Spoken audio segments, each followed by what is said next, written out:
Assalamualaikum warahmatullahi wabarakatuh. Selamat datang di podcast kami kelompok 6 bersama saya Sariatul Badriyah dengan NIM 2410700251 sebagai pembawa acara dan juga pemateri kita pada kesempatan kali ini yaitu saya Tiara Ramandani dengan nomor NIM 2410700237. Dan saya Ahmad Faikal Dino dengan NIM 2410700240. Pada kesempatan kali ini kami akan sedikit mengulas mengenai pendapat Ibu Ratna Megawangi mengenai gender, yang pendapat tersebut dikemukakan oleh beliau dalam salah satu karyanya yang masyhur, yaitu berupa buku yang berjudul Membiarkan Berbeda. Dalam buku tersebut, Ibu Ratna Megawangi mengupas bagaimana perempuan dan laki-laki seharusnya dipahami sebagai makhluk yang secara biologis dan juga psikologis berbeda, akan tetapi setara. Sebelum kita masuk pada inti pembahasan, kita akan terlebih dahulu mengenal siapa sosok dari Ibu Ratna Megawangi ini. Ibu Dr. Ratna Megawangi MSc PhD merupakan kelahiran 24 Agustus tahun 1958 di Jakarta. Beliau melanjutkan pendidikan S1 di Institut Pertanian Bogor. Kemudian setelah itu beliau melanjutkan studi doktoral dan juga magisternya di Tufts University yang ada di Amerika Serikat. Beliau merupakan seorang peneliti, penulis, pemerhati anak, pemerhati gender, dan juga akademisi. Setelah kita mengenal siapa sosok dari Ibu Ratna Megawangi ini, kita akan langsung masuk pada inti pembahasan, yaitu buku Membiarkan Berbeda dan juga pandangannya mengenai gender. Menurut kamu nih, Ti, sebagai pemateri pada kesempatan kali ini, apa sih yang sebenarnya ingin disampaikan oleh Ibu Ratna Megawangi dalam buku ini? Jadi di dalam buku beliau yang berjudul Membiarkan Berbeda, beliau menekankan bahwa perbedaan gender tidak hanya sebagai konstruksi sosial, akan tetapi juga dipengaruhi oleh faktor biologi seperti struktur otak, kemudian hormon, dan juga cara merespon emosi. Kemudian beliau juga mengkritisi gerakan feminisme yang membuat laki-laki dan perempuan itu setara dalam segala hal. Jadi menurut Ratna Megawangi ini, laki-laki dan perempuan itu memiliki peran yang berbeda, tetapi keduanya itu sama-sama penting. Nah, Ratna Megawangi ini menyebutnya dengan nama komplementaritas peran, yang berarti laki-laki dan perempuan memiliki peran yang berbeda tetapi saling melengkapi. Jadi beliau ini ingin kita tuh paham kalau perbedaan antara laki-laki dan perempuan adalah sebuah kenyataan yang seharusnya dihormati, bukan diharuskan, seperti itu. Jadi pemikiran dari Ibu Ratna Megawangi ini mengkritisi pemikiran dari para feminis barat yang mengedepankan bahwa perempuan dan laki-laki itu sama dalam segala hal. Beliau ini, Ibu Ratna Megawangi, tetap melihat aspek-aspek biologis yang ada pada laki-laki maupun perempuan, sehingga mereka itu tidak bisa benar-benar sama ataupun setara karena keduanya mempunyai fungsi dan juga perannya masing-masing. Seperti itu. Kemudian mengenai perbedaan gender, bagaimana kemudian perbedaan tersebut berpengaruh dalam peran orang tua dalam keluarga? Itu sangat berpengaruh ya, karena seperti yang dijelaskan tadi, perempuan dan laki-laki itu mempunyai peran dan fungsinya masing-masing. Nah, dalam pola asuh tersebut, fungsi ibu itu di pola asuh seperti memiliki kapasitas nurturing atau mengasuh secara responsif dengan menggunakan emosional.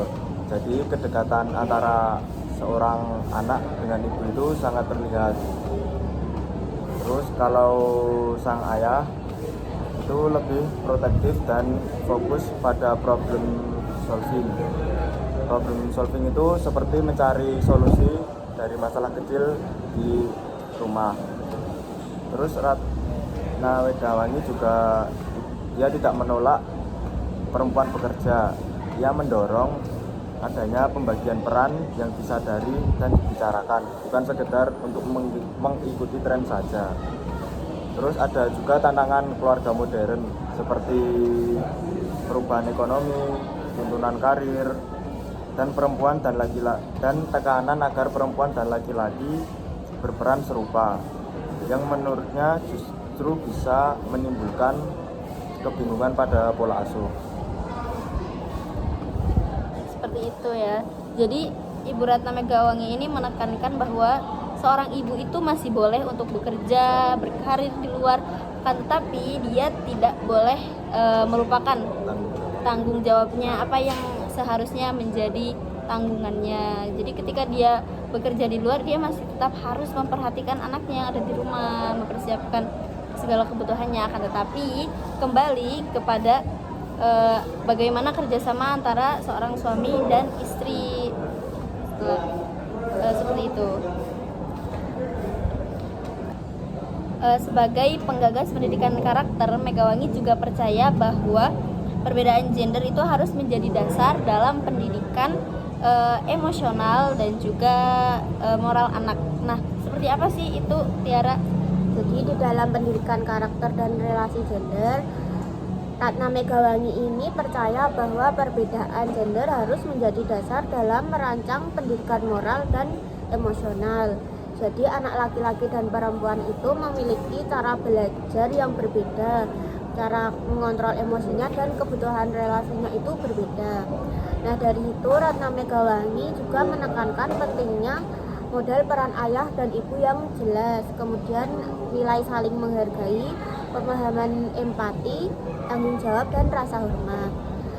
Jadi Megawangi juga menyatakan bahwa kita itu harus tidak harus memaksa anak untuk menjadi sama, akan tetapi kita harus membantu anak untuk menjadi dirinya sendiri sehingga anak itu tumbuh menjadi orang yang seimbang dan memiliki karakter yang kuat. Baik, seperti itu. Tadi ditekankan bahwa seorang anak itu memerlukan peran ayah dan ibu yang jelas. Maksud dari peran ayah dan ibu yang tidak jelas itu seperti apa?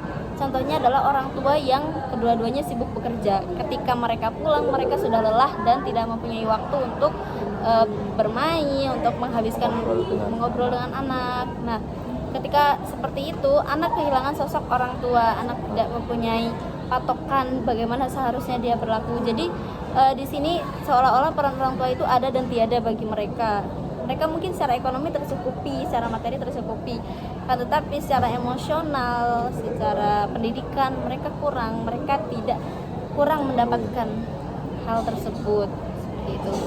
Nah, mengenai isu gender dan juga pendidikan holistik dan juga isu-isu lainnya, terutama mungkin yang kita bahas kali ini adalah isu gender ya. Kira-kira ada nggak sih kritik atas pernyataan tersebut? Tentu ada. Kan Ibu Ratna Megawangi ini kan mengangkat feminisme yang lahir Di di Indonesia, yang cocok dengan kebudayaan yang ada di Indonesia, berbeda dengan feminisme liberal yang ada di Barat. Nah, penganut feminisme liberal yang ada di Barat itu menganggap bahwa feminisme yang digagas oleh Ibu Ratna Megawangi itu terlalu konservatif, terlalu tradisional, seperti menekankan peran ayah. Dengan adanya hal tersebut dapat dipahami bahwa sesuatu itu baik pada tempatnya masing-masing. Contohnya, pandangan dari Ibu Ratna Megawangi ini baik bagi kita masyarakat Indonesia karena hal itu sangat umum terjadi di kita dan baik bagi kita. Berbeda halnya dengan pandangan mereka, orang-orang liberal, orang-orang Barat yang lebih menekankan pada kebebasan. Seperti itu. Pada intinya, inti dari pembahasan kita pada kesempatan kali ini adalah Ratna Megawangi dalam bukunya Membiarkan Berbeda itu ingin kita melihat bagaimana perbedaan itu dapat menjadi kekuatan dalam keluarga maupun dalam pendidikan, dan perbedaan itu mengajak kita memahami bagaimana gender itu lebih naturalistik dan lebih realistis. Terakhir yaitu pesan dari Ibu Ratna Megawangi Beliau berpesan bahwa perbedaan itu lahir dari saling menghargai, bukan sebuah usaha untuk memaksa sama antara laki-laki dan perempuan. Terima kasih atas perhatiannya. Semoga pesan yang kami sampaikan ini sampai walaupun hanya sedikit. Terima kasih Pak Norma dan teman-teman semua. Mohon maaf apabila ada salah kata maupun perbuatan. Terima kasih atas perhatiannya. Kurang lebihnya mohon maaf. Semoga pesannya sampai dan bisa kita manfaatkan. Wassalamualaikum warahmatullahi wabarakatuh.